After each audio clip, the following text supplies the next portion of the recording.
Now that the Bioshock movie is officially announced and it's being produced by Netflix, let's talk about some things that they could do to make this film not only good, but actually worthwhile watching. So, with that being said, let's talk about the problems, let's talk about potential solutions, and let's break down some things that I have concerns about going into Bioshock the movie. Without further ado, would you kindly stay till the end of the video? I would very much appreciate that. Subscribe if you're new, and let's get into the video. The first thing we're going to be talking about is who is going to direct this film. Now, a long time ago, when the idea was first pitched to actually make a Bioshock movie, Gore Verbinski was tasked with actually directing the movie. I don't know if his name will still be tied to this production. I highly doubt it because this was quite a long time ago. But if he is still in charge of this production, I'm okay with that. However, I, again, don't believe that he'll be attached to the production of Bioshock the movie. So, what does that mean? Well, there is a plethora of directors out there that would probably jump at the bit to actually direct this film. The only problem is, at least from my perspective, if this person or this individual is going to direct a video game adaptation of Bioshock into a live action film, they need to be able to be passionate about the source material. I don't want the director to take liberties and to stray away from what makes Bioshock Bioshock. Whether it's a prequel showing the construction of Rapture, whether it's Rapture itself, hell, eventually if they want to make a cinematic universe of Bioshock, they're going to have to dabble on Infinite.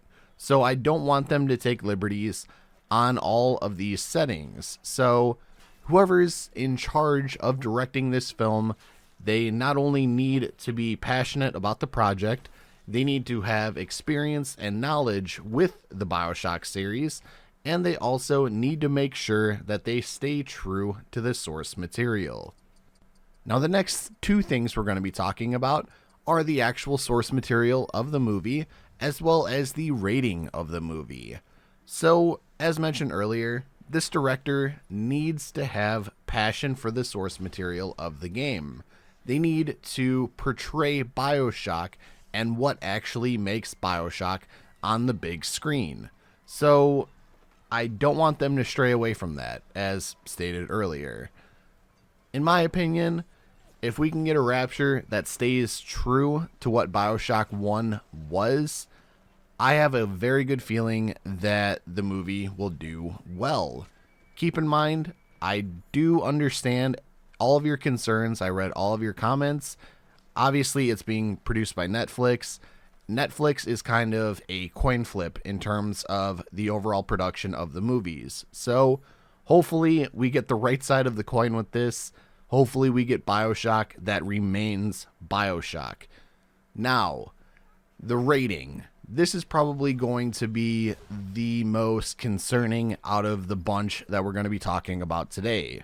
Originally, when the idea was pitched back in the day with Gore Verbinski at the helm, the studio directors wanted it to be PG-13, while Gore Verbinski wanted it to be rated R. To accurately portray Bioshock, the violence, the overall aesthetic of what Rapture and Bioshock is, this film needs to have a rated R rating. Without it, I don't think we'll get an accurate portrayal of Bioshock. Now, going back to the source material, again, I don't want them to stray away from the events of Bioshock 1, if indeed that's where they're going to start. Or even if they're going to use the Rapture book, which I've heard that they've actually obtained the rights to. Don't quote me on that. It's just a rumor that I've heard. So if they want to actually tell the story of how Andrew Ryan ended up building Rapture, sending out the invites to all the citizens of Rapture, especially the higher ups, and then eventually going into Rapture, I would be okay with that. or if they want to straight up start with Rapture and the beginning of Bioshock, I'm okay with that as well. Just as long as they stay true to what the game is or what the book is, and as long as they have a rated R rating for the movie. Again, I think there is a lot of potential with this film. The third and arguably the most important part of this production is the casting. I don't want random actors to be casted in roles where it doesn't make sense. Ironically, I saw a comment on the movie video that I made where they can't wait to see The Rock play a little sister. Now, obviously, I understand that's a joke, but I don't want an actor like The Rock or a very, very large mainstream actor to step into the roles and make the movie about them, if that makes sense. The casting needs to be executed perfectly. Whoever plays Jack, remember, he's a silent protagonist, so I'm not exactly sure who's going to fit that role. I'm not sure who's going to fit Atlas, Fontaine, Tenenbaum, Sander Cohen, or Yi Su Chong. I just don't know off the top of my head who would be the correct choice in order to play those characters. If you guys have any ideas as to who can play whom, please let me know down in the comments section below.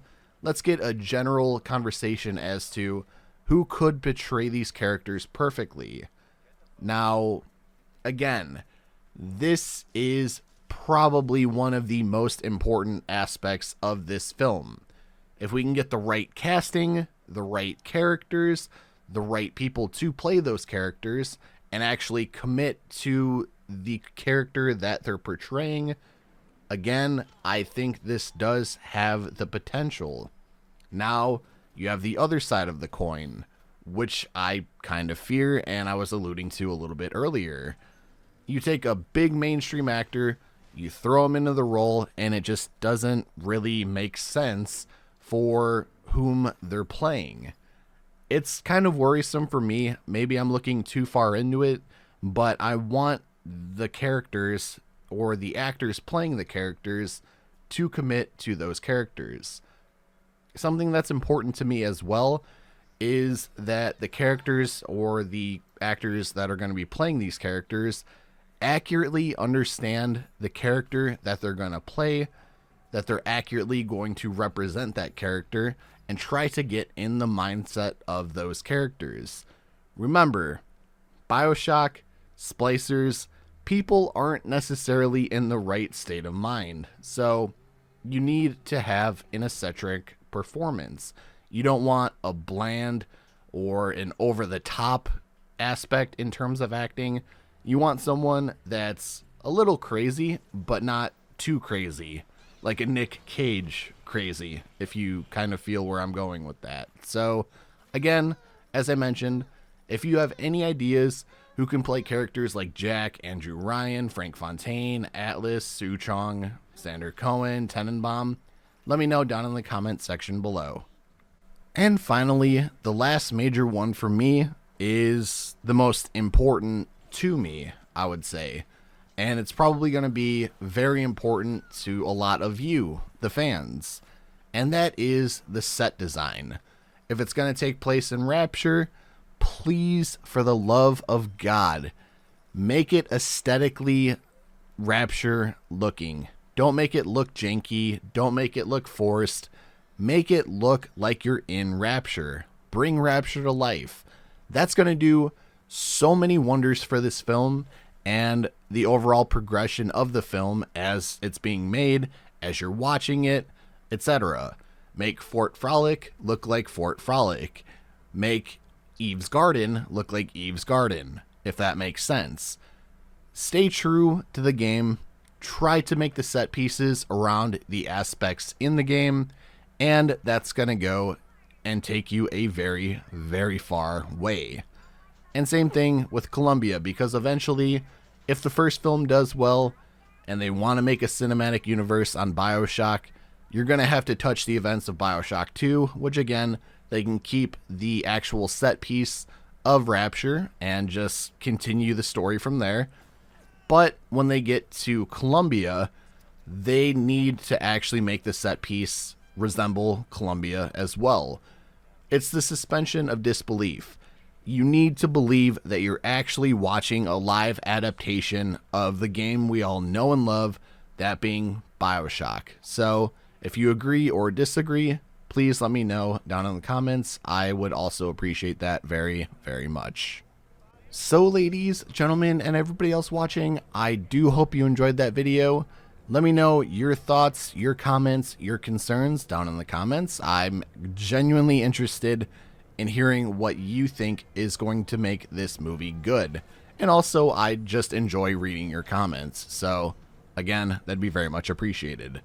If you're new here and want to stay up to date with me, or just support the channel in general, you can follow me on my social medias, which I would highly recommend, like my Twitter and Instagram. The links to those will be down in the description below.